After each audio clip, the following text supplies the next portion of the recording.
এখন প্রতিদিন আমি বোতল টোকা মনে করেন 100 কখনো 150-200 টাকা পাই। এখন মাস্টার্স পর্যন্ত করেছি, তারপর আমার আব্বা মারা যায়। বিভিন্ন টেনশনের কারণে আমার জিনিসটা এরকম মানসিক সমস্যা দেখা যায়। পলিটিক্যাল সায়েন্সে মাস্টার্স। আমি প্রতিদিন মাকে 100 টাকা দিতে পারি।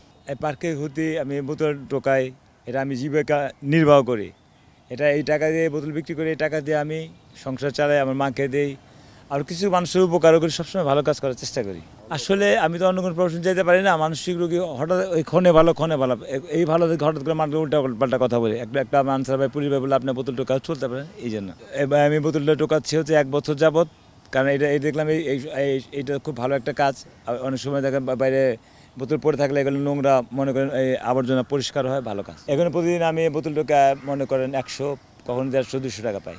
এই কাজে আমি আসছি, আমার কাছে দেখলাম আমার সব রাস্তা যখন বন্ধ হবে, সব জায়গায় হতাশা, যে কোনো একটা ভালো কাজ করে আমি চলতে পারি, জীবনে নির্বাহ করতে পারি, এই জন্য আসছি। এখানে আমি পড়াশোনা করতাম, আমার আব্বার সাথে ব্যবসা করতাম। প্রথমত আমি তো বাংলা সাহেবের স্কুলে, তারপরে আমার ঢাকা কলেজ গেল, ইউনিভার্সিটি গেল, এই লাইনে আসছি। আমার সবসময় যে মানুষের ভালো বুদ্ধি পরামর্শ আমি নিচ্ছি, ভালো উপদেশ নিচ্ছি, আমি আল্লাহর মধ্যে সবসময় ভালো কাজ করছি, কোন সময় পরামর্শ নিয়ে আমি এই কাজে আসছি।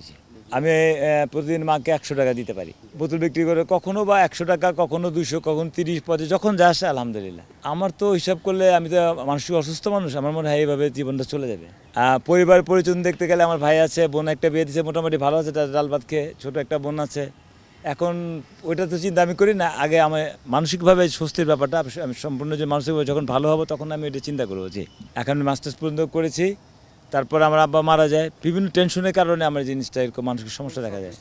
পলিটিক্যাল সায়েন্সে মাস্টার্স ইচ্ছা ছিল।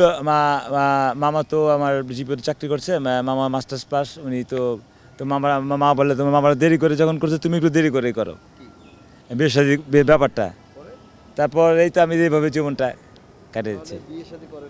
না, ডাক্তার আমি অনেক দেখাইছি, ডাক্তার বললো আপনি ওষুধ খেলে ভালো থাকবেন, হয়তো বা ক্ষণে ভালো থাকতে নাও পারেন।